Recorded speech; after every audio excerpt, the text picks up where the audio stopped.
चलो तो बेटा कार्बन फैमिली के अंदर हम लोग जो डिस्कस कर रहे थे कुछ बेसिक फिजिकल प्रॉपर्टीज, ठीक है, कार्बन एलिमेंट्स को लेके। बाकी उसके जो भी आपके फैमिलीज में एलिमेंट्स आते हैं, सारे के सारे एलिमेंट्स के ऊपर हम लोगों ने प्रीवियस लेक्चर में डिस्कशन किया हुआ है, ठीक है। तो आज बच्चों हम लोग बात करेंगे नेक्स्ट पॉइंट की तरफ, मल्टीपल बॉन्डिंग, ठीक है। नेक्स्ट पॉइंट है मल्टीपल बॉन्डिंग। कार्बन फैमिली की जो एलिमेंट्स, वो मल्टीपल बॉन्डिंग का मतलब बच्चों ये है कि यहाँ पे आपको सिंगल बॉन्ड के साथ साथ आपको डबल बॉन्ड एंड आपको ट्रिपल बॉन्ड, ठीक है। तो single bond, double bond and triple bond, इस पे हम लोग डिस्कशन करेंगे। तो कार्बन फैमिली के जो एलिमेंट्स हैं वो आपके मल्टीपल बॉन्ड की तरफ क्यों जाते हैं, क्या उनके पीछे रीजन है, ये सारी की सारी बात करने वाले हैं। तो सबसे पहला एलिमेंट बच्चों यहाँ पे आता है कार्बन। हम लोग बात कर रहे हैं ग्रुप 14।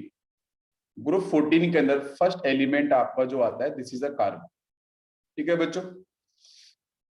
अच्छा, जब हम लोगों ने बात की है मल्टीपल बॉन्डिंग की, तो मल्टीपल बॉन्डिंग के अंदर बच्चों एक बॉन्ड यहाँ पे डिस्कस किया था बहुत ज्यादा, पी पाई बॉन्डिंग, ठीक है। P pi bonding.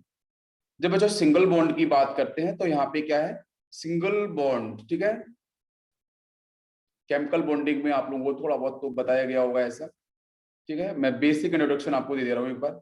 Single bond जो बेटा है ना, ये आपका फॉर्म होता है कोएक्सियल, ठीक है, कोएक्सियल ओवरलैपिंग से, ठीक है। कोएक्सियल ओवरलैपिंग को बेटा हम लोग हेड टू हेड, ठीक है, हेड टू हेड ओवरलैपिंग से भी हम रिप्रेजेंट करते हैं, ठीक है। एक ऑर्बिटल का हेड होगा, ठीक है, दूसरे ऑर्बिटल का हेड वो कंबाइन करेगा, ठीक है। अच्छा, सिंगल बॉन्ड आपका इस तरीके से, जैसे अगर एस की बात करें तो एस आपका ये सबसेल है, ठीक है, इसके सामने एक और एस और आ गया, ठीक है। ठीक है, तो यहां से देखो ये ओवरलैपिंग हो रही है। तो बच्चों जो एस सबसेल्स होते हैं ना, एस ऑर्बिटल की बात करते हैं तो नॉन डायरेक्शनल होते हैं। कैसे होते हैं बच्चों? Non directional. नॉन डायरेक्शनल मतलब कोई एक्सेस नहीं होता है इनका, है ना, किस एक्सेस रिप्रेजेंट। तो यहाँ से सिग्मा बन गया। जैसे अपन अगर बात करने की एस हमारे पास है और एक पी इस तरीके से आ गया, तो इसके बीच में देखो एस और पी के बीच में देखो ये ओवरलैपिंग आपको दिख रही है, हेड टू हेड। यस, तो दिस इज सिग्मा, ठीक है। इसी तरीके से आपका एक पी ऑर्बिटल यहाँ पे आ गया, एक दूसरा पी ऑर्बिटल इस तरीके से आ गया, ठीक है। तो यहाँ पे आपको दिख रहा है, आप नाम कुछ भी बोलो, ठीक है, नाम आपके हजारों नाम रख सकते हो, कोई दिक्कत नहीं है। आप जितने भी वैरायटीज की बुक्स पढ़ोगे आपको अलग अलग तरीके से नाम मिलेगा, लेकिन उसकी जो सोल है ना वो पता होनी चाहिए, ठीक है, बस उस पर मैं चर्चा कर रहा हूँ। तो बच्चों यहाँ से सिंगल बॉन्ड के बारे में मैंने बताया, ठीक है। सेकेंड बात करते हैं डबल बॉन्ड। तो डबल बॉन्ड भी बहुत टाइप के होते हैं। मैं केमिकल बॉन्डिंग नहीं पढ़ा रहा हूँ, मैं पढ़ा हूँ कार्बन फैमिली। तो यहाँ पे जो पी पाई बॉन्डिंग है इसके बारे में डिस्कस कर रहा हूँ, ठीक है बेटा। तो ये आपका फॉर्म होता है कोलैटरल ओवरलैपिंग से, कोलैटरल ओवरलैपिंग, जिसको अपन बहुत बार बोलते हैं साइड वाइज ओवरलैपिंग, ठीक है। साइड वाइज ओवरलैपिंग के नाम से इसे हम कॉल करते हैं, जिसको अपन यहाँ देख सकते हैं ऊपर कि जैसे एक बेटा यहाँ पे इस तरीके से पी आ गया, हम लोग बात कर रहे हैं पी पाई, दूसरा आपका एक पी यहाँ पे है, ये दोनों ही आपस में आपकी कंबाइन कर रहे हैं, ओवरलैपिंग शो करेंगे। तो ये बैलेंस बॉन्ड थ्योरी के बेटा होता है, ये आपकी बैलेंस बॉन्ड थ्योरी के रिस्पेक्ट में पूरी कहानी होती है। तो यहाँ से आपके ये इस तरीके से यहाँ से आएगा और ये ओवरलैप कर जाएगा। तो देखो ये साइड वाइज ओवरलैपिंग हो रही है ना, यहाँ पे ओवरलैपिंग हुई है और यहाँ पे ओवरलैपिंग। तो बेटा यहाँ से आपको देखने को मिलता है पाई बॉन्ड। क्या मिलता है देखने को? पाई बॉन्ड आपको देखने को मिलता है। बात समझ में आ रही है?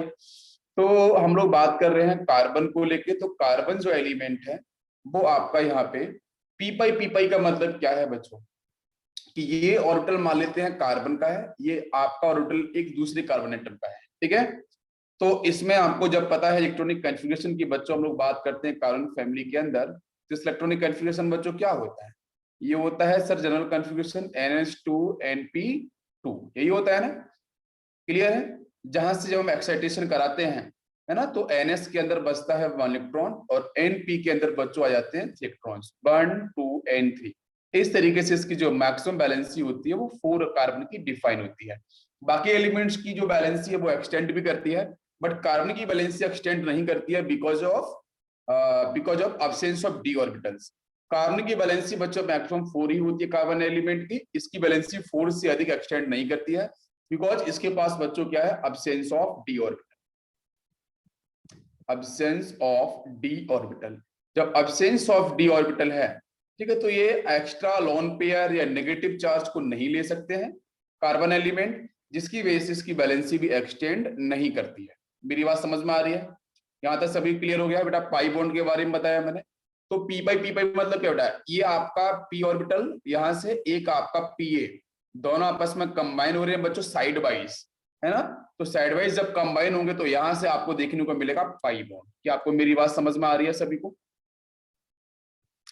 ठीक है, इतनी बात क्लियर हुई है। आई थिंक आपको और भी इसके बारे में बताया गया होगा, आपको टीचर्स ने बताया होगा और इन ऑर्गेनिक केमिस्ट्री के अंदर बताया गया होगा, उस पर मैं नहीं जा रहा हूँ अभी। ठीक है, बस यहाँ पे पी पाई बॉन्डिंग के बारे में जो हम बात करें थे उसको मैंने एक्सप्लेन किया है बच्चों। सिंगल बॉन्ड में एक सिग्मा होता है, डबल बॉन्ड में एक सिग्मा एक पाई होता है, ट्रिपल बॉन्ड के अंदर 2 आपके होते हैं पाई बॉन्ड, एक होता है सिग्मा। ठीक है बच्चों, ये तो पता होगा ना सभी को? क्लियर है क्या? यहां तक सभी बच्चों को क्लियर है? ओके, क्वेश्चन पूछ सकते हो आप लोग। बेटा पाई बॉन्ड सिर्फ, हाँ वो है ना, पाई बॉन्ड सिर्फ पी ऑर्बिटल में नहीं होता है। आप लोग क्वेश्चन पूछ सकते हो, जिसमें पूछा है pi bond only P orbital में होता है क्या? बेटा पाई बॉन्ड पी ऑर्बिटल में तो होता तो है, ये आपको बताया पी पाई। ठीक है, पाई बॉन्ड आपका पी और डी के बीच में भी बनता है, पी पाई डी पाई बॉन्डिंग, ठीक है ना। डी पाई बॉन्डिंग भी मिलती है, सिनर्जिक बॉन्डिंग भी आती है, जिसको आपको पता नहीं है तो उस पर बताने की मुझे कोई जरूरत भी नहीं है। ठीक है, तो जो पाई बॉन्ड है वो आपको अलग अलग वैरायटीज में अलग जगह देखने को मिलता है। केमिकल बॉन्डिंग अगर आपको पढ़ाई गई है तो शायद पता होगा, नहीं पढ़ाई गई है तो बेटा उसके लिए हम भी कुछ नहीं कर सकते हैं। बट मैं इतना करूंगा कि जो हमारे अभी सामने सिलेबस में पी पाई वो मैंने बता दिया। पाई बॉन्ड आपको पी पाई डी पाई में भी मिलता है इस तरीके से। अगर आपको पता है तो ये आपका डी एक्स बाई ऑर्बिटल है। ठीक है, अब डी एक्स बाई आपको पता होना चाहिए बेटा इस तरीके से। सपोज मान लेते हैं, ठीक है, एक्स एक्सिस है, यहाँ बाई है, और इसके सामने एक आपका पी ऑर्बिटल मान लेते हैं अपन। एक पी ऑर्बिटल आया बच्चों कुछ इस तरीके से, ठीक है। और यहाँ पे जब इसका कॉम्बिनेशन होगा तो कैसे होगा बेटा, ये इधर इससे कंबाइन करेगा, ठीक है, और ये यहाँ से इससे कंबाइन करेगा। तो यहाँ से जो बॉन्ड मिलेगा वो आपका हो जाएगा, ये देखो डी है, ठीक है, ये आपका पी है, तो यहाँ से आपकी साइड वाइज ओवरलैपिंग जो हो रही है, तो यहाँ से मिलता है डी पाई पी पाई बॉन्डिंग। ठीक है, तो एक इस तरीके से पाई बॉन्ड है। अच्छा, इसके बाद और भी देखो आपको बताऊं मैं, डी पाई भी होती है। तो जैसे मान के चलो एक डी ऑर्बिटल आपका इस तरीके से है, दूसरा डी आपका ये है, डी के बाद डी की डिफरेंट ऑर्डर हो रहा है, D x by D by Z, D x square by square, D Z square, D x Z, ठीक है, इस तरीके से। तो इसकी ओवरलैपिंग यहाँ हो जा रही है इसके साथ, ठीक है, और इसकी ओवरलैपिंग यहाँ हो जा रही है। बात समझ में आ रही है बच्चों? तो यहाँ से एक तो डी ये है और दूसरा डी आपका ये है, ठीक है। तो ओवरलैपिंग के लिए एनर्जी वगैरह इक्विवेलेंट होनी चाहिए, डायरेक्शन भी आपका काफी सेम होना चाहिए। तो यहाँ से आपको मिलेगी डी पाई बॉन्डिंग, ठीक है। तो थोड़ा सा मैंने एक्सटेंड किया है आपको बताने के लिए, जैसा अभी एक बच्चे ने क्वेश्चन मुझसे पूछा हुआ था, यस डंबल शेप की ऑर्बिटल, यहाँ पे आरएन पूछा है, ऑल डंबल शेप ही ऑर्बिटल्स में होता है क्या? आपकी क्वेश्चन बेटा समझ में नहीं आया है ना, क्वेश्चन को फिर से एक बार सही से लिखो, मुझे थोड़ा बताओ, मैं आपको बता सकता हूँ। ठीक है कनिष्क बेटा, आपको क्लियर हो गया ना? पी में नहीं, पी के अलावा भी बाकी आपके डिफरेंट ऑर्बिटल्स में देखने को मिलता है। ठीक है बच्चों, चलो तो हम लोग भटक गए हैं रास्ता, वापस से लौट के आते हैं। ठीक है, आपके डाउट्स आते रहेंगे, आप पूछते रहो, कोई इसमें दिक्कत नहीं होता। सभी को आते क्लियर है? सभी क्लियर है? तो बच्चों ये जो कार्बन एलिमेंट है वो नाइट्रोजन के साथ और बेटा ऑक्सीजन के साथ, ठीक है, इजिली क्या करता है, डबल बॉन्ड का फॉर्मेशन करता है। ठीक है, जिसमें कार्बन अपने कार्बन एटम के साथ भी कर लेता है, जिसको अपन कैटनेशन पावर भी बोलते हैं, ठीक है। दूसरा, कार्बनिक इलेक्ट्रोनेगेटिविटी बहुत ज्यादा होती है बच्चों आपकी कार्बन फैमिली के एलिमेंट्स में, ये भी आपको पता होना चाहिए। प्रॉपर्टीज में अभी मैं बता दूंगा। कार्बन बच्चों बहुत ही स्मॉल साइज का भी होता है, इसकी कैटनेशन पावर बहुत ज्यादा होती है। कैटनेशन का मतलब क्या है?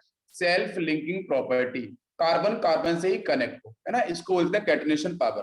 तो बच्चों कार्बन एक तो देखो आपका इस तरीके से मिल सकता है डबल बॉन्ड के अंदर, ठीक है।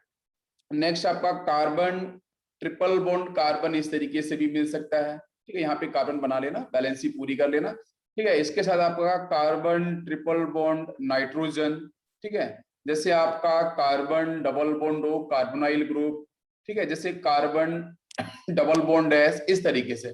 तो कार्बन देखो डबल बॉन्ड और ट्रिपल बॉन्ड का फॉर्मेशन क्यों कर रहा है, तो इसके पीछे रीजन आपको यही देना है, बिकॉज बेटा इसकी कैटनेशन पावर बहुत ज्यादा है। अभी मैं आपको डिस्कस और करूंगा। इसकी कैटनेशन पावर जो है बहुत अधिक है। कैटनेशन का मतलब होता है सेल्फ लिंकिंग प्रॉपर्टी, ठीक है। जब आपको ऑर्गेनिक केमिस्ट्री अगर पढ़ाई गई है तो इनिशियली आपको बताया गया होगा कि कार्बन इतने सारे मॉलिक्यूल्स क्यों फॉर्म करता है, because of its catenation power. Tetra valency का मतलब 4 वैलेंसी, ये सब प्रॉपर्टी डिस्कस की गई होगी, ठीक है। और कार्बन स्मॉल साइज के होने की वजह से, ठीक है, ये क्या करता है बच्चों, जितने भी स्मॉल साइज के एलिमेंट है ना, जितने स्मॉल साइज के आपके पी ब्लॉक के जो एलिमेंट्स होते हैं, वो आराम से डबल बॉन्ड ट्रिपल बॉन्ड का फॉर्मेशन करते हैं। चाहे नाइट्रोजन हो एन ट्रिपल बॉन्ड एन बनाता है, चाहे ऑक्सीजन हो ओ डबल बॉन्ड ओ बनाता है, ठीक है। तो ये कुछ आपके एलिमेंट्स की प्रॉपर्टीज है जो आपको मैंने यहाँ पे बताई। तो कार्बन आपका मल्टीपल बॉन्ड का भी फॉर्मेशन करता है। क्या आपको मेरी बात समझ में आ रही है? सभी बच्चों क्लियर है? ओके। अब मैं यहाँ से एक क्वेश्चन पूछता हूँ, आप बताना जरा। यहाँ है आपका नाइट्रोजन और इसके साथ प्रेजेंट है यहाँ पे lone pair, next is CH3, now this is CH3 and this is CH3। बताओ इसका हाइड्रेशन क्या होगा, शेप क्या होगा? सेकंड क्वेश्चन में अगर आपको यहाँ पे दूं, है ना, यहाँ पे आपका नाइट्रोजन है और इसके साथ यहाँ पे आपका अटैच है SiH3, ये सिलिकॉन होता है, ठीक है। जैसे यहाँ पे आपका SiH2 अटैच है और यहाँ पे आपका SiH2 अटैच है, ठीक है ना। और बाकी एक आपका लोन पेयर है। बताओ बेटा जल्दी से आंसर, फर्स्ट और सेकेंड। जब मैं क्वेश्चन पूछा करूं तो आंसर दिया करो, ये आपके क्वेश्चन का जवाब मैं देता हूं तो मेरे क्वेश्चन का जवाब आप लोग दिया करोगे ना। चलो बताओ बेटा जल्दी से, क्या यहाँ पे आंसर होगा? sp3, दोनों का sp3 होगा क्या? दोनों का sp3 होगा क्या?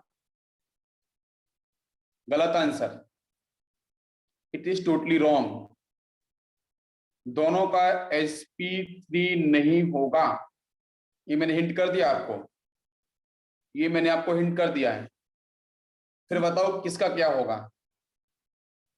जब मैं क्वेश्चन पूछता हूं तो बेटा सही आंसर आप दिया करो, बिल्कुल, ठीक है। तो इसलिए आप मुझसे उम्मीद रखते हो डाउट के लिए, तो मैं आपसे भी उम्मीद रखता हूँ पढ़ाने के बाद, या आपको बाकी चीजें आपको अगर आती हैं तो आप बताओ मुझे। बताओ जल्दी से, क्या बहुत सिंपल क्वेश्चन पूछा है, डिफिकल्ट तो है ही नहीं उसमें कुछ भी। निरांत ने बताया है sp2, कौन सा बेटा sp2? sp2 होगा, बट प्लीज प्लीज sp2 होगा SiS3। बिल्कुल सही, यस निरांत, यू परफेक्ट। निरांत ने सही आंसर किया है sp2, निरांत ने बिल्कुल परफेक्ट आंसर किया है, बहुत सही बेटा, मजा आ गया। निरांत का आंसर देख के मुझे बहुत अच्छा लगा। समीरा आपने किया है फर्स्ट में sp2, it is wrong answer, it is totally wrong. बाकी लोग भी आंसर करो यार। संदेश, खतीजा ने बोला है फर्स्ट में sp3 एंड सेकंड का sp2, एम आई राइट सर? यस, खतीजा ने बिल्कुल परफेक्ट किया है। CH3 का sp3, ओके, फर्स्ट का sp3, हाँ मैंने बोल दिया बेटा, यस। नेक्स्ट श्रुति ने बोला है फर्स्ट में sp3 एंड sp2। कोई रीजन बताएगा मुझे? Anyone can explain the reason? Second is planar, yes, first is pyramidal, this is correct answer Sandesh, बिल्कुल सही आंसर आपका है। But please anyone can explain back bonding? Yes, you great. Nirant ने बहुत perfect answer दिया यार, आपने तो बहुत अच्छे से पढ़ाई की है। Definitely back bonding is the perfect answer. तो अभी जस्ट मैंने बोला था, हाँ बिल्कुल, 3D is a vacant, yes संदेश, करेक्ट आंसर। आपको पता है सिलिकॉन, बेटा पता है ना? तो जो पहले वाले केस की बात करते हैं, यहाँ पे जो लॉन पेयर है क्या बैक बॉन्डिंग करके स्टेबल होगा? भाई कार्बन के पास मैंने जस्ट अभी बोला था कि कार्बन के पास वेकेंट डी ऑर्बिटल नहीं होते हैं, इसलिए इसकी जो आपकी बैलेंस है वो 4 से एक्सटेंड करते ही नहीं है, तो इसके पास वेकेंट डी ऑर्बिटल ही नहीं होंगे। तो बेटा मैंने आपको पहले भी पढ़ाया है बोरॉन वाली फैमिली में, याद करो बैक बॉन्डिंग वाला कॉन्सेप्ट, तो लॉन पेयर स्टेबल होना चाहेगा, राइट? तो लॉन पेयर जब इधर आएगा तो कार्बन के पास वेकेंट ऑर्बिटल ही नहीं है ना, तो फिर लॉन पेयर इधर मूव भी नहीं करेगा, तो ये तो आपका रॉन्ग हो गया ना। तो लॉन पेयर जहां वो वहीं बना रहेगा, तो मतलब यहाँ पे क्या है जल्दी से बताओ मुझे। यहाँ पे एस नाइट्रोजन का इलेक्ट्रॉनिक कॉन्फ़िगरेशन सभी को पता है क्या? अरे नाइट्रोजन फैमिली का कॉन्फ़िगरेशन सभी को पता है क्या? जल्दी से बताओ। NH2 बताओ बेटा, और NP3 सभी को पता है ना? अरे सभी को पता है क्या? यस। इसमें बेटा ये जो NH2 वाला है वो तो इलेक्ट्रॉन्स आपको ये दिख जाएंगे as a lone pair form, बाकी आपको एक पी यहाँ, दूसरा पी यहाँ, तीसरा पी यहाँ, तो ऊपर एस दिख रहा है, नीचे 3 पी दिख रहे हैं, तो perfectly answer will be sp3 hybridised. और कहीं भी जो लॉन पेयर से वो अंदर मूव भी नहीं किए, तो हाइड्रेशन बच्चों आपका डेफिनेटली sp3 रहेगा, और ये रहेगा आपका पिरामिडल। कैसे? एक लॉन पेयर ऊपर रहेगा स्पेस में, 3 बॉन्ड पेयर नीचे, ऐसे इस तरीके से। यूं देखो, एक नाइट्रोजन सेंट्रल एलिमेंट यहाँ पे है, तो ये इस तरीके से जो पिरामिड शेप होता है ना उसी की फॉर्म है, मैं आपको बता रहा हूँ। यहाँ पे देखो अच्छे ध्यान से, इस तरीके से नीचे 3 आपको CSC लगे हुए मिलेंगे, और ऊपर की तरफ आपका होगा लॉन पेयर, ठीक है? इस शेप में क्या होगा, यहाँ पे आपको फर्स्ट मॉलिक्यूल मिलेगा, तो मतलब ये क्या होगा बेटा, पिरामिडल। कैसा होगा? पिरामिडल शेप का। समझ में आ रहा है कि नहीं आ रहा है? पिरामिडल शेप का होगा। इसके पास वेकेंट डी ऑर्बिटल नहीं था, इसलिए इसके शेप में कोई चेंज आया नहीं कार्बन के पास। अब देखो सेकंड वाले में बच्चों क्या है, सेकंड में तो यह है कि नाइट्रोजन की वैलेंसी तो 5 होती है सर, बट यहाँ पे स्टेबिलिटी गेन करने के लिए मॉलिक्यूल अपने आप में जो आपका लॉन पेयर है, वो लॉन पेयर बच्चों कहाँ मूव करेगा? अरे बताओ भाई, सिलिकॉन सभी को पता है क्या? याद करो, काशी गए संत प्रभात, मैंने पढ़ाया था ना, कहें सीता जी सुनो प्रभु। तो बेटा देखो ये तो आपका कहाँ पे आता है, सेकंड में, ठीक है? ये आता है आपके थर्ड में, अरे थर्ड पीरियड का ना, तो इसके पास वेकेंट डी ऑर्बिटल हुए कि नहीं हुए, पहले ये बताओ मुझे। होंगे ना, तो इसलिए क्या करेगा, हाँ यहां से आपका जो लॉन पेयर होगा वो इसकी तरफ एक बार मूव करेगा, फिर यही लॉन पेयर एक बार क्या करेगा, नीचे की तरफ मूव करेगा, और फिर यही लॉन पेयर क्या करेगा, एक बार इधर मूव कर जाएगा। क्या आपको मेरी बात समझ में आ रही है? अरे सभी क्लियर है बेटा? तो यहाँ पे जो रिजल्टेंट स्ट्रक्चर है वो मैं ऐसे बना सकता हूँ क्या? ध्यान दो, यहाँ पे नाइट्रोजन आ गया, और इसके साथ यहाँ पे SiH3, ठीक है? और यहाँ पे आपका थोड़ा मिस्टेक हुआ है, 3 कर लेना है, इसको 3 कर लेना है, ठीक है? तो यहाँ पे आपका ये SiH3, और इसके बाद यहाँ पे आपका SiH3, और एक जो लॉन पेयर होगा ना, वो लॉन पेयर बार बार मूव करेगा, तो एक बार आप डैश डैश डैश यहाँ बना सकते हो बैक बॉन्डिंग में, एक बार यहाँ बना सकते हो, तो किसी ये तो बन गया आपका लाभ, जैसे अपन क्या बोलते हैं, lone pair single bond vacant resonance की तरह हो गया ये। तो इसलिए मैंने ये बना दिया आपको लास्ट फाइनल स्ट्रक्चर, ठीक है, जो सब कुछ रिप्रेजेंट कर रहा है। तो अब यहाँ से हम क्या करेंगे, हम यहाँ से करेंगे कि एक सिग्मा मान लो, एक सिग्मा यहाँ से मान लो, और एक सिग्मा और एक पाई यहाँ से मान लो, तो 3 ही सिग्मा दिख रहे हैं ना, तो आंसर क्या होगा बेटा, आंसर हो जाएगा sp2 हाइब्रिडाइज्ड, और sp2 का मतलब होगा प्लेनर शेप। कैसा होगा? प्लेनर शेप आपको देखने को मिलेगा। क्या सभी को ये बात क्लियर है? पूरी बात सभी को समझ में आ गई? जल्दी से बताओ बेटा।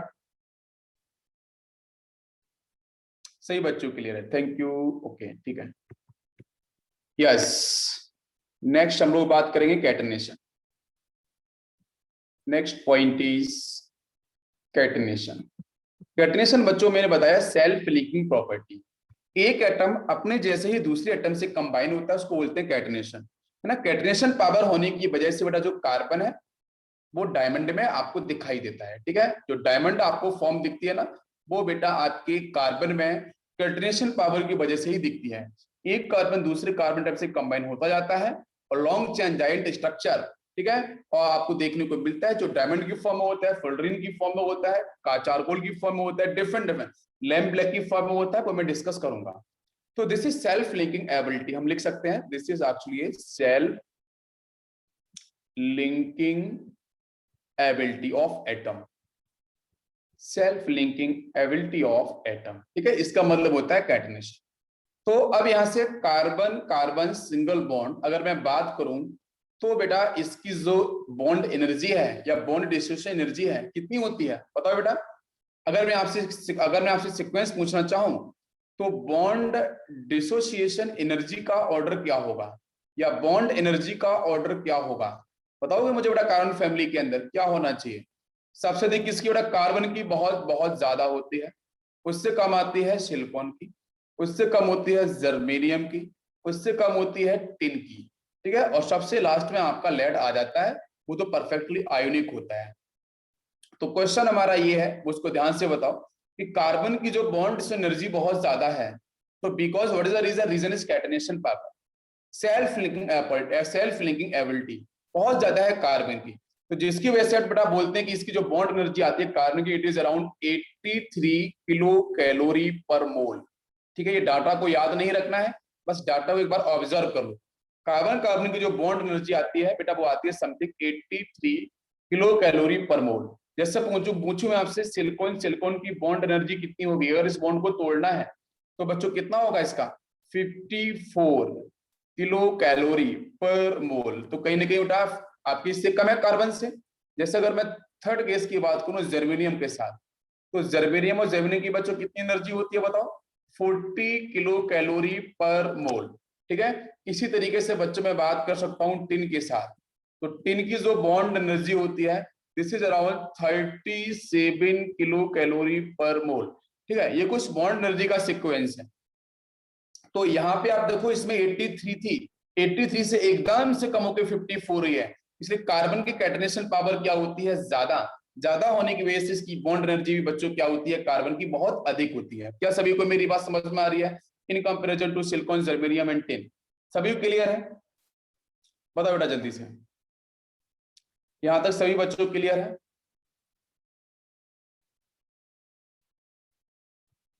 ओके, किसी को कुछ डाउट है बेटा तो डाउट पूछ लो।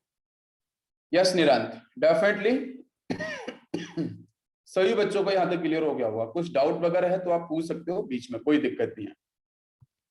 ओके, अब एक नेक्स्ट मैं क्वेश्चन पूछूंगा आपसे कि बच्चों कार्बन, सिलिकॉन, जर्मेनियम, टिन और लेड, बताओ जरा ऑक्सीडेशन नंबर कौन कौन से इसमें मिल सकते हैं। तो बेटा मैं बोलूंगा कार्बन के जो आपके ऑक्सीडेशन स्टेट है, कार्बन आपको +4 में मिल सकता है, +2 में मिलता है जनरली, और -4 में भी आता है, ठीक है। अगर मैं सिलिकॉन के बारे में बात करूं तो बेटा यहाँ पे आपका +4 एंड -4 ये कॉमन ऑक्सीडेशन स्टेट है। जर्मेनियम की बात करें तो बेटा यहाँ आपका +4 एंड -4। टिन की बात करें तो ये आपका +2, +4, और लेड की बात करते हैं तो +2 एंड आपका +4। ये कुछ कॉमन ऑक्सीडेशन स्टेट है एलिमेंट्स की, ठीक है। These are the common oxidation state. बाकी स्टेबिलिटी वगैरह का सीक्वेंस है वो कल डिस्कस किया था मैंने +2 और +4 को लेके। तो कार्बन आपको यहाँ पे 3 कॉमन स्टेट में मिल सकता है, सिलिकॉन इन दोनों में मिलता है, क्वेश्चन इस पे आ सकता है, ठीक है। तो कौन कौन सी कॉमन स्टेट है ना एलिमेंट्स की, वो आपको ध्यान रखना है। क्या बेटा मेरी बात समझ में आई? मैंने कल भी आपको बताया था टॉप टू वाटर आने पे +2 की जो स्टेबिलिटी होती है वो क्या करती है? इंक्रीज करती है because of inert pair effect. सभी को पता है, कल मैंने ये डिस्कशन आपको किया हुआ था। सभी क्लियर है बेटा? अच्छा, अब मैं क्वेश्चन पूछूंगा, बताना सभी लोग आंसर।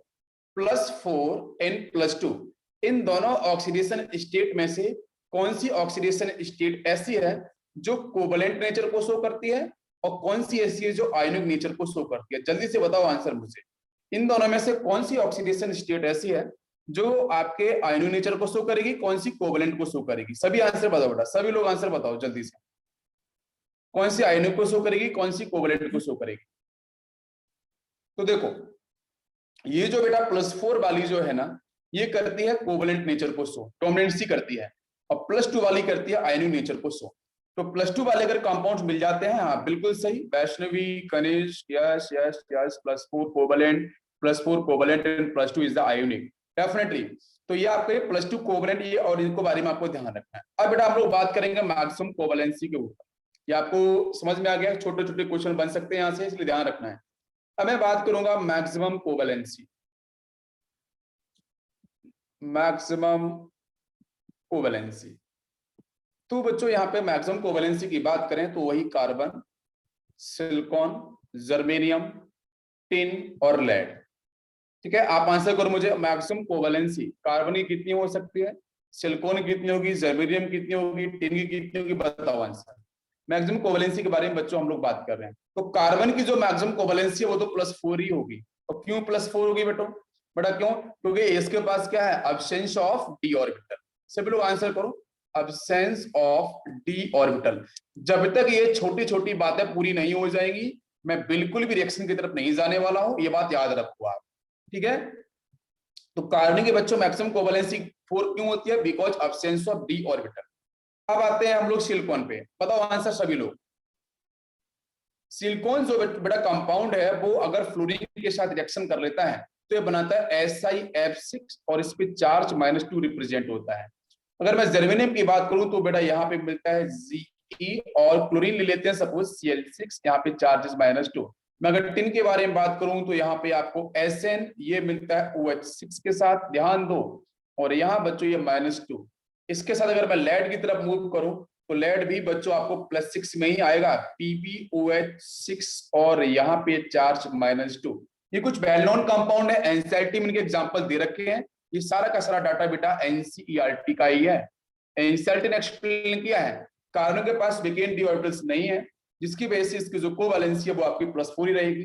बाकी की जो कोवैलेंसी है बच्चों वो मैक्सिमम कितनी हो रही है, बताओ आंसर जल्दी से। बाकी जो एलिमेंट्स है मैक्सिमम कोवैलेंसी कितनी दिख रही है, सभी लोग बताओ आंसर।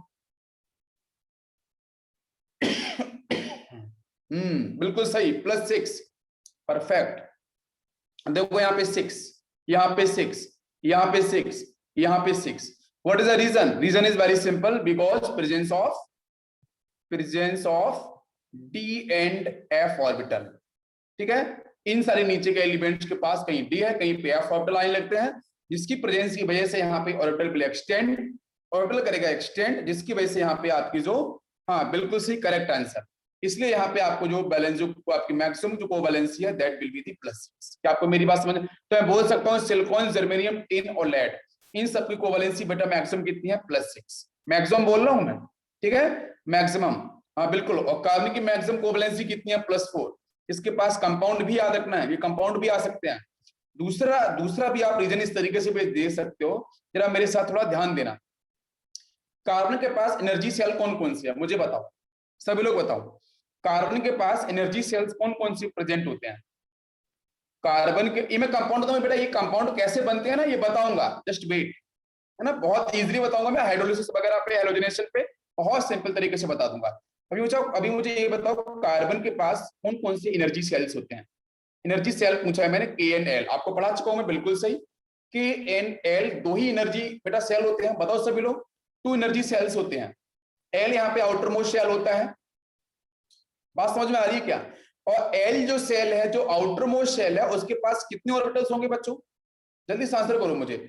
यहाँ पे K और L क्या था? L था आपका आउटर सेल था ना, इसके पास कितने ऑर्बिटल होंगे, जल्दी बताओ मुझे आंसर। इसके पास 4 ऑर्बिटल, बिल्कुल सही। और बच्चे बताओ जल्दी से, और कौन कौन से 4 होंगे? दूसरा होगा आपका 2px, बात समझो, ये छोटी छोटी बातें हैं और ये में ही घूमते रहते हो आप लोग, लैंग्वेज बदल देता है एग्जामिनर और सोचते हो ये क्या दे दिया, कुछ भी दिया नहीं है उसने, बस आपको घुमा दिया पकड़ के। तो बेटा 2x 2px 2p/2pz, मतलब कार्बन के पास 2 एनर्जी सेल थे, K सेल और L सेल।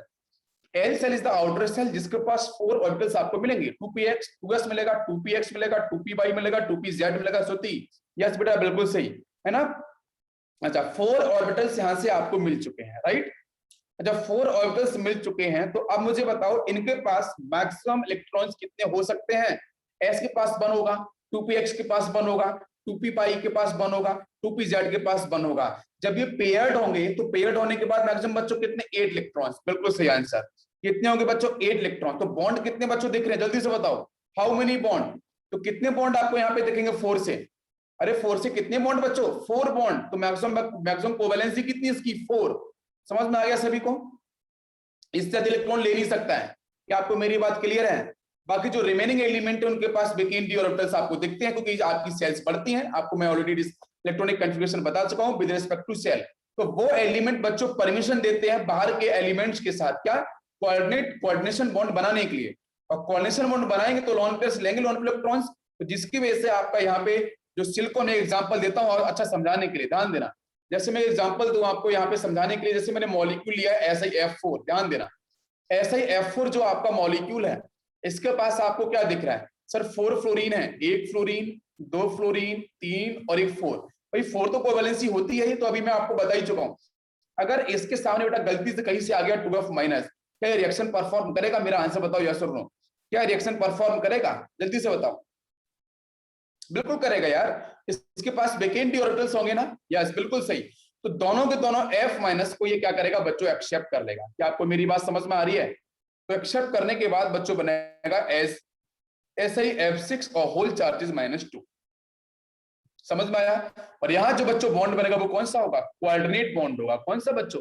कोऑर्डिनेट बॉन्ड बोलो या बच्चों डेटिव बॉन्ड बोलो, ठीक है, DATIVE, डेटिव बॉन्ड बोलो या कोऑर्डिनेशन बॉन्ड बोलो, आपको डेफिनेटली देखने को मिलेगा। लेकिन कार्बन के साथ ऐसा नहीं होगा।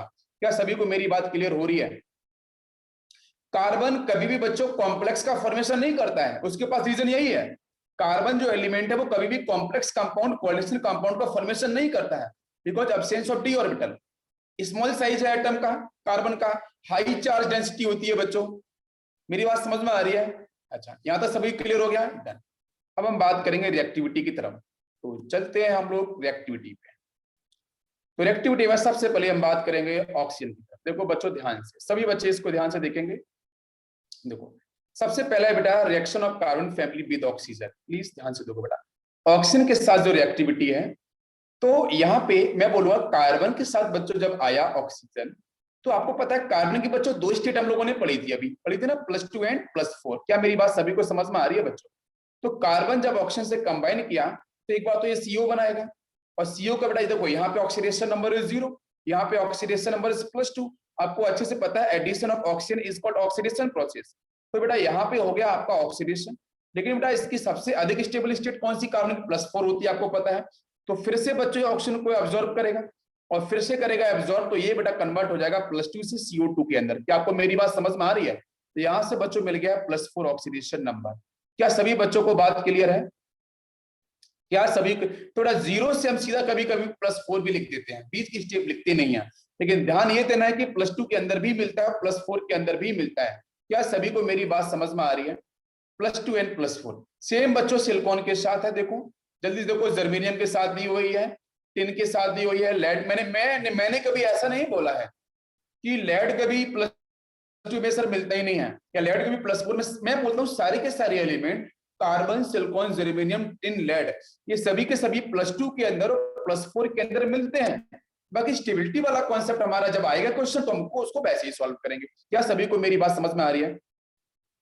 हाँ, सिर्फ more stable was inert pair effect की जब कहानी आएगी तो 2 ऑक्सीडेशन नंबर कम हो जाएगा, अपन स्टेबिलिटी के बारे में बात कर देंगे, कोई इश्यू नहीं है। क्या मेरी बात सभी बच्चों तक समझ में आ रही है? यहां तक सभी बच्चों क्लियर है? चलो अब यहीं पे एक ना मैं रिएक्शन पूछ लेता हूं आपसे, जरा आप मुझे बताना ध्यान से। 1 सेकेंड। यस, यहाँ पे ना मैं एक रिएक्शन आपसे पूछता हूँ, जरा बताना मुझे। अगर मैं कार्बन के साथ ऑक्सीजन लेके आया तो सीधा बन गया आपका कार्बन डाइऑक्साइड, कोई इश्यू नहीं है, रिएक्शन बैलेंस ऑलरेडी है। मैं सिलिकॉन के साथ लेके आया ऑक्सीजन, यहां से बन गया आपका SiO2, रिएक्शन ऑलरेडी बैलेंस है। अगर बच्चों मैं जर्मेनियम के साथ लेके आया O2, तो यहां से बना दिया मैंने ZeO2, कोई इश्यू नहीं है। मैं लेड के साथ Pb के साथ लेके आया ऑक्सीजन, तो क्या मैं यहाँ पे PbO2 बना दूं या PbO4 बनाऊं? क्या बनाऊं? या PbO बनाऊं? बताओ, दोनों में से मोर एक्यूरेट आंसर कौन सा है? दोनों में से मोर एक्यूरेट आंसर कौन सा है? यस बिल्कुल सही, सिंगल चॉइस आएगा तो इसको टिक करके आना PbO को, क्योंकि ये आपका यहाँ पे कितना है, +4 की स्टेबल में है ना, +4 में आपका अनस्टेबल होता है और ये +2 में आपको मिल रहा है, तो this will be the answer, more accurate answer आपका ये होगा सिंगल चॉइस में। बाकी आप इसे बैलेंस कर सकते हो, तो 2 का मल्टीप्लाई यहाँ पे कर देना, तो 2 आपके लेड हो गए एटम, ऑक्सीजन आपका ऑलरेडी 2 था, तो यहाँ से आपका 2 PbO का फॉर्मेशन हो जाएगा। सभी को मेरी बात समझ में आ रही है? सभी बच्चों को बात क्लियर है? अच्छा, तो बेटा ये जो आपको दिख रहा है PbO दिख रहा है ना, कार्बन का CO दिख रहा है, ये सारे के सारे मोनोऑक्साइड होते हैं। लेकिन जिनमें से एक मोनोऑक्साइड बच्चों है सिलिकॉन का, ये होता है बहुत अनस्टेबल। ध्यान देना, ये जो आपका मोनोऑक्साइड है ये पूरी तरीके से अनस्टेबल होता है। हमारे पास सारे के सारे कार्बन के मोनोऑक्साइड हैं, सिलिकॉन के मोनोऑक्साइड हैं, जर्मेनियम के हैं, लेड के हैं, ठीक है। बट क्वेश्चन, आप क्वेश्चन ये समझो जरा ध्यान से, मुझे बताना कि जब मैं यहाँ पे बात करूंगा, सिलिकॉन के साथ, तो सिलिकॉन एक क्वेश्चन आया भी है कि कौन सा मोनोऑक्साइड कार्बन फैमिली का ऐसा जो अनस्टेबल होता है, तो बच्चों आंसर होगा आपका SiO। ये आपका पूरी तरीके से अनस्टेबल है, बाकी सारे के सारे होते हैं आपके स्टेबल। यहां तक सभी को बात समझ में आ गई है? बताओ जल्दी से। यहां तक किसी बच्चे को कोई क्वेश्चन पूछना है तो आप लोग पूछ सकते हैं। यस, एम्फोटेरिक अभी जस्ट डिस्कस करता हूं एम्फोटेरिक के बारे में। यस बिल्कुल, डेफिनेटली। यस, देखो बच्चों, अब बात करेंगे नेचर ऑफ ऑक्साइड की तरफ, ठीक है। तो नेचर ऑफ ऑक्साइड को समझते हैं। तो नेचर ऑफ ऑक्साइड बेटा हमारे बन चुके हैं, जिसमें देखो कार्बन की आपको 2 ऑक्साइड दे रखे हैं, सिलिकॉन के भी हैं, जर्मेनियम के भी हैं, और ये सारे के सारे दे रखे हैं। तो देखो यहाँ पे SiO लिखा है, is water insoluble, so we can not determine whether it is acidic और बेसिक। तो SiO जो है सिलिकॉन मोनोऑक्साइड, ये बच्चों वाटर मॉलिक्यूल में सॉल्युबल ही नहीं होता है। जब वाटर मॉलिक्यूल में सॉल्युबिलिटी शो नहीं करेगा, वाटर मॉलिक्यूल यूनिवर्सल सॉल्वेंट ना, अगर वाटर मॉलिक्यूल में अगर ये सॉल्युबल ही नहीं हुआ, अगर बेटा सॉल्युबल होता तो या तो एसिडिक नेचर शो करता या बेसिक नेचर शो करता। आपको मेरी बात समझ में आ रही है? या तो बच्चों एसिड का फॉर्मेशन या बेस का फॉर्मेशन। तो जो मोनोऑक्साइड है वो वाटर मॉलिक्यूल में सॉल्युबिलिटी शो करता ही नहीं है, तो इसलिए हम लोग इसे डिसाइड नहीं कर सकते हैं कि ये आपका पूरी तरीके से एसिडिक है या फिर बेसिक है। अगर आप डिफरेंट बुक में पढ़ोगे तो इसके बारे में भी आंसर दे रखा है, इसको वहां पे एसिडिक टिक किया गया है, उसको वहां पे एसिडिक टिक किया गया है। लेकिन कुछ बुक्स ने, कुछ राइटर्स ने, कुछ अच्छे राइटर्स ने इसको ये भी बोला है कि सिलिकॉन ऑक्साइड वाटर में इनसॉल्युबल होता है, जिसकी वजह से इसका हम एसिडिक और बेसिक नेचर को शो नहीं कर सकते हैं। लेकिन जब क्वेश्चन आएगा तो आपको क्या टिक करना है? आपको टिक करना है एनसीईआरटी का स्टेटमेंट। तो एनसीईआरटी का स्टेटमेंट बच्चों क्या कहता है? एनसीईआरटी में ऐसे ओ के अंदर ऐसे ओ के बारे में क्या दे रखा है? तो ऐसे ओ के बारे में पूरी तरीके से एनसीईआरटी ने कुछ दिया ही नहीं है। जब नहीं दिया है तो आपको क्या फॉलो करना है, जो यहाँ पे आपका लिखा हुआ है, ठीक है। तो ऐसे ही ओ जो है, मैंने अभी पहले बोला, ये अनस्टेबल होता है और ये वाटर के साथ आपका क्या होगा, सॉल्युबिलिटी शो नहीं करेगा, जिसकी वजह से इसका एसिडिक और बेसिक नेचर आपका डिफाइन नहीं होता है। बाकी सीओ बच्चों कैसा होता है? न्यूट्रल। ये एसिडिक, ये भी एसिडिक, एसिडिक, ये एम्फोटेरिक, ये एम्फोटेरिक। इधर आपका देखो तो इसके बारे में अभी तक डिफाइन ही नहीं किया। यहाँ पे एसिडिक है, ये एम्फोटेरिक है, ये आपका एम्फोटेरिक। इसमें से किसी को कुछ पूछना है तो आप लोग पूछ सकते हो। SNO हो गया, ठीक है, एम्फोटेरिक है। PbO हो गया, एम्फोटेरिक है। PbO2 हो गया, एम्फोटेरिक है। SnO2 हो गया, एम्फोटेरिक है। एसिडिक की बात करते हैं तो बड़ा कार्बन डाइऑक्साइड CO2 हो गया, SiO2 हो गया। आपका जर्मेनियम GeO वाला मोनोऑक्साइड GeO2, ये आपके सारे के सारे एसिडिक होते हैं। CO is the neutral. क्या सभी को इतनी बात समझ में आ रही है? जल्दी से बताओ। तो ऑक्साइड बच्चों उसके 2 टाइप के बनते हैं, एक बनता है मोनोऑक्साइड, एक बनता है आपका यहाँ पे डाइऑक्साइड। यहाँ तक सभी क्लियर है? जल्दी से आंसर, जल्दी से बेटा बताओ। यहाँ तक सभी को मेरी बात समझ में आ गई है? इसमें किसी कुछ डाउट है तो आप पूछ सकते हैं। इसमें से किसी बच्चों को कोई डाउट?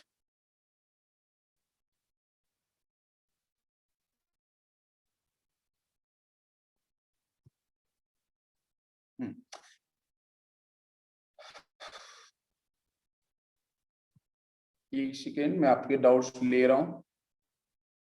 ओके, यहाँ पे पूछा है संदेश ने, GeO is distinctly acidic, the NCERT lines means। GeO आपने बोला है कि सर ये डिस्टिंक्टली एसिडिक है, हाँ, उसमें एसिडिक के स्टेटमेंट आएगा तो आपको यहाँ पे इसके एसिडिक नेचर को ही शो करना है। जनरली एसिडिक नेचर की तरफ मूव करता है, ठीक है, और कुछ भी नहीं है, सिर्फ ये एसिडिक नेचर को आपको यहाँ पे रिप्रेजेंट करना है। अब मैं आपसे क्वेश्चन पूछूंगा, जरा मुझे क्वेश्चन बताना। मैं आपसे क्वेश्चन पूछूंगा कि यहाँ पे जो क्वेश्चन आता है, कार्बन डाइऑक्साइड बेटा कैसा होता है रूम टेम्परेचर पे? गैस की फेज में, सभी को पता है। अब मैं पूछूंगा SiO2, ये CO2 है, ये SiO2 है। तो SiO2 रूम टेम्परेचर पे बेटा होता है सॉलिड में। तो what is the reason? What is the reason? इस पे क्वेश्चन आया है, इस पे क्वेश्चन प्रीवियस ईयर में डिस्कस किया गया है। बताओ बेटा, कार्बन डाइऑक्साइड सभी को पता है रूम टेम्परेचर पे गैस की फेज में होती है, और बेटा SiO2 होता है सॉलिड फेज में। What is the reason? जल्दी बताओ आंसर। मैं बताऊंगा। सिलिकॉन मैंने कल बताया था बेटा, याद है ना, सिलिकॉन के 2 आपके फॉर्म होते हैं, एक एमॉर्फस फॉर्म, एक क्रिस्टलाइन फॉर्म, दो होते हैं ना सिलिकॉन के, मैंने कल ही डिस्कस किया था, क्रिस्टलाइन और एमॉर्फस फॉर्म। सॉलिड होता है, अरे बेटा मैंने कल ही पढ़ाया था ना, क्रिस्टलाइन के दो फॉर्म है, एक एमॉर्फस फॉर्म है, एक क्रिस्टलाइन फॉर्म है। अरे कल ही आपको बताया था मैंने, एमॉर्फस फॉर्म है और इसकी क्रिस्टलाइन फॉर्म है। तो मुझे बताइए सॉलिड में आपको आंसर मिल रहा होगा डेफिनेटली। और कार्बन डाइऑक्साइड बच्चों तो आपको गैस की फेज में होते ही है। कार्बन डाइऑक्साइड के अंदर बच्चों कौन सी बॉन्ड मिलती है बताओ? आपको पता है यहाँ पे पी पाई बॉन्ड मिलेगा भाई, कार्बन ऑक्सीजन है ना, अरे भाई यही तो होगा, कार्बन डबल बॉन्ड हो एंड डबल बॉन्ड हो, यही तो होगा ना, पी पाई बॉन्डिंग आपको बेटा ऑक्सीजन की साइड से, ऑक्सीजन और carbon both belong from second period, तो पी पाई बॉन्डिंग आपको मिल जाएगा, कोई दिक्कत नहीं है। क्या सभी को मेरी बात समझ में आ रही है? और इसमें भी पी पाई बॉन्डिंग आपको मिल जाएगा। बट क्वेश्चन हमारा ये है कि सॉलिड में क्यों है कि बच्चों इसकी जो प्रेजेंस है वो मिलता है नेटवर्क फॉर्म में, नेटवर्क सॉलिड। तो नेटवर्क सॉलिड की फॉर्म में इसकी जो बॉन्डिंग है वो भी अवेलेबल होती है, जिसकी वजह से आपका ऐसे O2 होता है बच्चों टफ सॉलिड। टफ सॉलिड मतलब जबरदस्त आपको सॉलिड फॉर्म में आपको देखने को मिलेगा। क्या सभी को मेरी बात समझ में आ रही है? Because of only structure, network structure होने की वजह से ये आपके यहाँ पे क्या होगा, बहुत आपके सॉलिड फॉर्म में देखने को मिलेगा। क्या सभी को बात समझ में आ गई है? तो अगर इसका रीजन आता है तो आप बिल्कुल टिक कर पाओगे और प्रीवियस क्वेश्चन में आपको देखने को मिल जाएगा। यहाँ तक सभी को मेरी बात समझ में आ गई है? यहाँ तक सभी बच्चों क्लियर है? सभी को यहां तक बात समझ में आ गई है? ओके। अब बच्चों हम देखेंगे हैलोजन के साथ, हैलाइड्स के साथ, ठीक है? तो हैलोजन के साथ आपकी जो पता है कार्बन वैलेंसी कितने कार्बन फैमिली वालों को, +4 है, वैलेंसी कितनी होती है, -1, क्रॉस मल्टीप्लाई कर लो तो बच्चों यहां से बन जाएगा आपका CCl4 टाइप स्ट्रक्चर, ये तो बनेगा CH4 टाइप बनेंगे आपके स्ट्रक्चर। तो देखो यहाँ पे CCl4 बना है, यहाँ पे SiCl4 बना है, यहाँ पे ZeCl4, यहाँ पे आपका Cl2 बना है, ठीक है? और नीचे आप देखो तो यहाँ पे ऊपर वाले भी ना, आप ऐसे नहीं बोल सकते हो कि सर ये CCl2, ठीक है? यहाँ पे आपका SiCl2, ये जनरली बेटा अनस्टेबल होते हैं, ये पाए ही नहीं जाते हैं, ठीक है? तो कार्बन की अगर मैं बात करूं, सिलिकॉन की बात करूं, तो कार्बन का और सिलिकॉन के आपके डाई हैलाइड्स जनरली नहीं मिलते हैं, ठीक है? Because of unstability nature, bonding concept है। और दूसरा बच्चों यहाँ पे आप देख रहे हो ऊपर से नीचे आने पे आपका नीचे वाले देखो बच्चों यहाँ पे क्या है, +2 की स्टेट में है, तो टॉप टू बॉटम आने पे +2 की आपकी जो स्टेबिलिटी है वो बढ़ती हुई दिखाई दे रही है। क्या सभी को मेरी बात समझ में आ रही है? यहाँ तक सभी बच्चों को बात समझ में आ रही है? बताओ फिर। इसको मैं और थोड़ा सा आपको सही से अगर एक्सप्लेन करूं, और थोड़ा सा आपको मैं समझाने की कोशिश करूंगा, एक सेकंड देख लो। देखो एक सेकंड में थोड़ा और आपको बताता हूं। जब भी मैं बात करूंगा हैलाइड्स के ऊपर बेटा, तो यहाँ पे दो मिलते हैं, एक तो टाइप हो गया MX2 type because of balance, और दूसरा आपको मिलेगा MX4 टाइप। दो ही टाइप के मिलेंगे आपको हैलाइड, ये बात सभी एग्री कर रहे हैं बेटा? जल्दी से बताओ। और मैंने जस्ट अभी बताया था कि +4 वाले कैसे होते हैं, कोवैलेंट, मैंने बताया था ना। तो MX4 वाले जनरली कैसे होते हैं, कोवैलेंट। अरे बताओ बेटा सभी लोग जनरली कैसे होंगे, कोवैलेंट ही तो होंगे ना, अभी हम लोगों ने पढ़ा था। लेकिन यहाँ पे दो को छोड़ देना, कौन कौन से? एक तो आपका फ्लोरीन वाला SnF4, इसको छोड़ देना, और आपका PbF, फ्लोरीन वाले ये दो, टिन और लेड। नीचे जाने पे आपका जो आयोनिक नेचर है बेटा वो बढ़ता है, आयोनिक एनर्जी की वैल्यू क्या होती है, कम होती जाती है, तो नीचे कहीं ना कहीं आपका जो आयोनिक नेचर वो बढ़ता जाता है। मेरी बात समझ में आ रही है? तो इसलिए SnF4 यहाँ पे फ्लोरीन मोस्ट इलेक्ट्रोनेगेटिव एटम, और लेड, और इधर भी fluorine most electronegative atom. Tin और लेड में आपकी मेटालिक प्रॉपर्टी बढ़ेगी, आयोनिक एनर्जी की वैल्यू कम होगी, इसकी वजह से यहाँ पे आपको आयोनिक कैरेक्टर आपको देखने को मिल लगता है। क्या आपको मेरी बात समझ में आ रही है? क्या सभी बच्चों को बात समझ में आ रही है? फजान रूल भी आप लगा सकते हो, उससे भी आंसर मिल जाएगा। या संदेश करेक्ट आंसर। बाकी बच्चों भी समझ में आ रहा है? इन दोनों को छोड़ के बेटा बाकी सारे के सारे +4 वाले कैसे होंगे, कोवैलेंट इन नेचर होंगे। बस यही दो कैसे होंगे, आपके आयोनिक इन नेचर होंगे।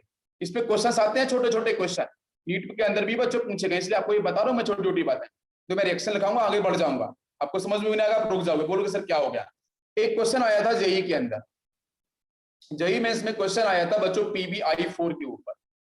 PbI4 ये बच्चों डू नॉट एग्जिस्ट, एग्जिस्ट ही नहीं करता है। PbI4 एग्जिस्ट नहीं करता है, ये एनसीईआरटी में भी दे रखा है। PbI4 आपका एग्जिस्ट नहीं करता है। कोई बताएगा मुझे एग्जिस्ट क्यों नहीं करता है? Because of strong oxidising nature of Pb+4, reducing nature of, ठीक है, हैलाइड्स। बिल्कुल बिल्कुल सही आंसर, संदेश ने सही आंसर किया है। बाकी लोग भी आंसर करो, बाकी बच्चे भी आंसर करेंगे यार भाई, सभी लोग देखो आंसर करो यार, ठीक है, तो मतलब मजा आएगा।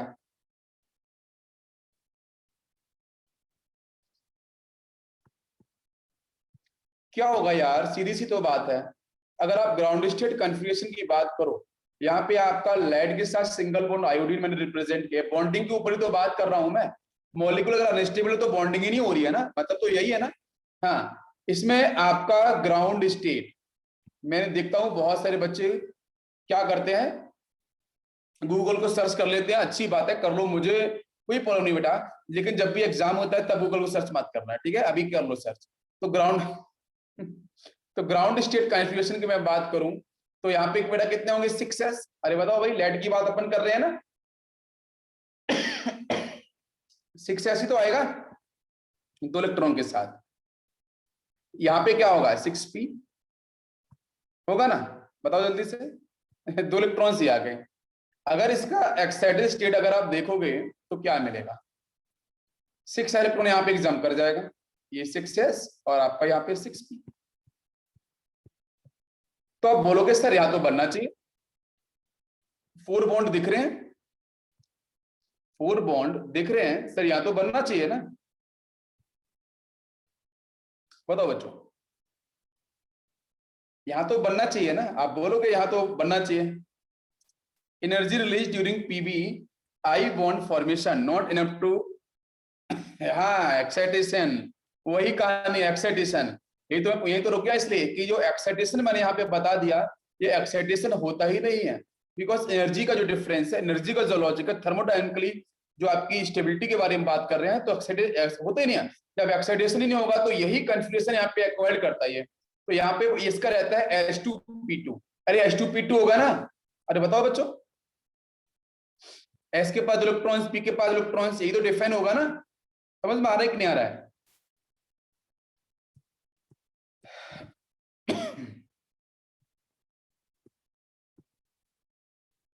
देखो अभी यहां देखो ध्यान से सभी लोग, all the carbon family halides are covalent but SnF4 and PbF4 are islet, PbI4 do not exist, यहां लिखा है प्रॉपर, पढ़ो ध्यान से, because Pb+4 and I4-4 to remove 4 electrons from lead it needed energy, ठीक है, that energy is provided by 4 PbI bond, ठीक है, but 4 PbI bond do not provide sufficient energy which can remove 4 electrons and form PbI4, तो इसलिए PbI4 आपका यहाँ पे बनेगा ही नहीं। बताओ जल्दी से, ये जो एक्सप्लेनेशन लिखा है ये आपके दिमाग में बैठा कि नहीं बैठा, बेटा जल्दी से बताओ, जब भी क्वेश्चन आएगा आपको यही फॉलो करना हो। सभी क्लियर हो रहा है, बताओ बेटा। अरे Pb जो है ना वो Pb+4 में जाएगा कैसे, जब वो निकालेगा ना 4 इलेक्ट्रॉन्स, तो 4 इलेक्ट्रॉन्स निकालने के लिए सफिशिएंट एनर्जी ही नहीं है ना, तो Pb+4 में कैसे जाएगा, नहीं जा सकता ना, बस यही कहानी है इसके ऊपर। तो ना इस एक्सप्लेनेशन को बहुत अच्छे से दिमाग में आप बिठा ले। ओके, अब बच्चों हम बात करेंगे आपके हाइड्रोलिसिस के ऊपर, ठीक है। जैसे यहां देखो, carbon halides can not be hydrolysed while other halides are hydrolysed. जैसे हम लोगों ने BCl3 में पढ़ा था बच्चों, याद होगा, वेकेंट ऑर्बिटल था, लोन पेयर यहां से यहां चला गया था, ये मॉलिक्यूल्स आपका इस तरीके से मर रहा था, एक HCl बाहर गया था, फिर से इस तरीके से आपका मॉलिक्यूल बन गया।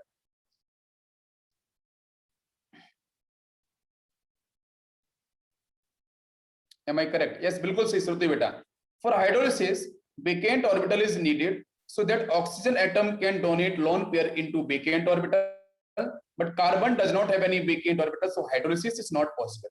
तो हाइड्रोलिसिस का मतलब वाटर मॉलिक्यूल से आने वाले जो लोन पेयर है उनके लिए बच्चों जब आपका स्पेस ही नहीं है तो आपका वहां पे आप मैंने बोला भी कि कार्बन की वैलेंसी 4 ही होती है, 4 से तक तो जाती ही नहीं है, तो उसके पास वेकेंट d ऑर्बिटल भी नहीं है। अगर वेकेंट ऑर्बिटल ही नहीं है तो वहां पे लोन पेयर का मूवमेंट होगा ही नहीं वाटर मॉलिक्यूल का, जब होगा ही नहीं तो फिर आपके वाटर मॉलिक्यूल तो आपका वाटर मॉलिक्यूल खाती जाए बेटा, कुछ डाउट है तो आप पूछ लो। तो वहां पे वाटर मॉलिक्यूल आपका क्या करेगा, CCl4 के साथ आपका वहां पे मिक्सअप ही नहीं करेगा। क्या मेरी बात समझ में आ रही है? पहली मैंने बात करी है CCl4 को लेके, तो CCl4 का हाइड्रोलिसिस इस नहीं होता है, बिकॉज इसके पास आपकी एब्सेंस है d ऑर्बिटल। बाकी बच्चों जितने भी आपके हैलाइड्स हैं, मैं यहाँ पे लिखूं जनरल फॉर्म MCl4, बाकी जितने भी हैलाइड्स हैं वो सारे के सारे इजिली हाइड्रोलाइज्ड हो जाते हैं। क्यों बेटा हाइड्रोलाइज्ड होते हैं, बताओ आंसर। सारे के सारे हाइड्रोलाइज्ड होते हैं, वो क्यों हाइड्रोलाइज्ड होते हैं? क्योंकि लॉन पेयर ऑफ इलेक्ट्रॉन्स आता है बच्चों वाटर मॉलिक्यूल से, ठीक है, उनके सामने आते हैं वेकेंट d ऑर्बिटल्स, तो वहां पे इस तरीके से हाइड्रोलिसिस इजीली हो जाता है। ठीक है, तो देख लो यहाँ पे एक बार रिएक्शन और बता देता हूं मैं। जैसे मैंने यहाँ पे लिखा है वही SiCl4, इसके सामने लिख दिया मैंने वही वाटर मॉलिक्यूल लिख दिया ना। तो वाटर मॉलिक्यूल से बच्चों क्या होगा, इसके पास दो लोन पेयर्स होते हैं, इसके पास वेकेंट बीटा ऑर्बिटल है, यहाँ से मूव कर जाएगा। जब यहाँ से मूव करेगा तो यहाँ से बनेगा सिलिकॉन, और सिलिकॉन के साथ ध्यान से देख लो तो एक Cl ऊपर हो जाएगा, यहाँ पे एक Cl है, एक Cl यहाँ है, एक Cl यहाँ पे है, और यहाँ बच्चों बने कोऑर्डिनेशन बॉन्ड, यहाँ पे ऑक्सीजन हाइड्रोजन हाइड्रोजन, तो ये यहाँ से क्या होगा, बाहर चला जाएगा HCl। क्या आपको मेरी बात समझ में आ रही है सभी को? क्लियर है बेटा, सभी को क्लियर है? ध्यान से बताओ, क्योंकि यहाँ पॉजिटिव चार्ज आएगा ना ऑक्सीजन पे, तो हाइड्रोजन यहाँ से इलेक्ट्रॉन्स रिलीज करेगा, तो यहाँ से HCl बच्चों बाहर निकल जाएगा। बिल्कुल संदेश, डेफिनेटली। तो देखो यहाँ पे इजीली हाइड्रोलिसिस हो रहा है, बिल्कुल। अब देखो यहाँ से एक मैं क्वेश्चन देता हूँ, क्वेश्चन करना, ठीक है। मैं आपको होमवर्क यहाँ पे देता हूँ, एक क्वेश्चन जरा बताना। क्वेश्चन ये है, आप अभी भी आंसर देख सकते हो, SiF6-2 ये होता है बच्चों नॉन कंपाउंड, बनता है। और दूसरा मैं दूं SiCl6, ये क्यों नहीं बनता है, ये क्यों नहीं बनता है, व्हाट इज द आंसर? ये क्वेश्चन समझ में आ गया सभी को? ये क्वेश्चन समझ में आया क्या? SiF6-2 ये नॉन कंपाउंड है, वेल नॉन कंपाउंड है, बनता है, लेकिन SiCl6 क्यों नहीं बनता है? What is the reason? What is the reason? Steric hindrance reason है क्या सर? बड़ा साइज हो गया स्टेरिक हिंड्रेंस, राइट? एक्साइटेशन, ये गलत आंसर है।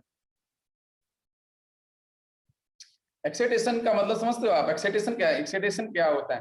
एक्साइटेशन एक सिंपल प्रोसेस है, because F is more electronegative. अरे बेटा वो तो सभी को पता है, कोई परफेक्ट रीजन दो ना आप। इस संदेश ने काफी अच्छी कोशिश करी है, हाँ उसी तरीके से आंसर दो जरा। होमवर्क है, ठीक है, घर से देखना और इसका आंसर करना है, स्क्रीनशॉट ले लो और बताना मुझे।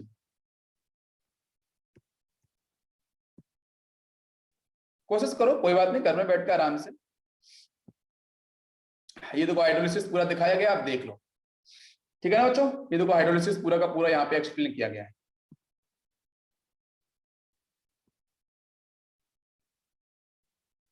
इसके बाद और भी देख लो, ये देखो कंप्लीट हाइड्रोलिसिस, देख रहे हैं ना? इसको बोलते हैं सैलिसिलिक एसिड।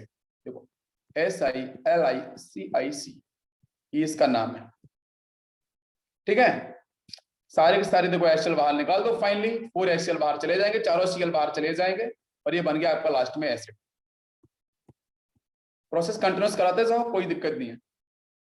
यस, अब हम बात करेंगे एलोट्रॉप्स ऑफ कार्बन।